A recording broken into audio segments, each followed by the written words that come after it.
Астанада Қазақстан нейрохирургтарының 5-ші конгресі өтті. Ұлттық нейрохирургия орталығының 15 жылдығына арналған жиында жаңа технологиялар, қызметті ұйымдастыру бөлімшелердегі жарықтандыру стандарттары мен мамандарды даярлау сұрақтары талқыланды. Еліміздің бас нейрохирургы Серік Ақшолақов орталықтың 2008 жылдан бергі жұмысын қорытындылады.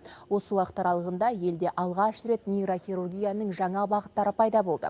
Олар микронейрохирургия, эндоваскуляциялық нейрохирургия, тамырлы патологияларды емдеу, омыртқа мен жұлынның зақымдану кезіндегі реконструктивтік операциялар, ісіктер мен мидың басқа да патологиясы кезінде нейромодуляция және нейронавигация жүйелерін қолдану бойынша 70 инновациялық технология енгізілді.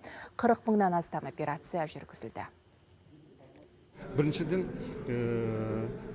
нейрохирургияның Қазақстандағы орталықтарының дамуы, олардың орталықтарының жаңа заманауи технология аппараттарымен қамтамасыз етілуі, және де нейрохирургияның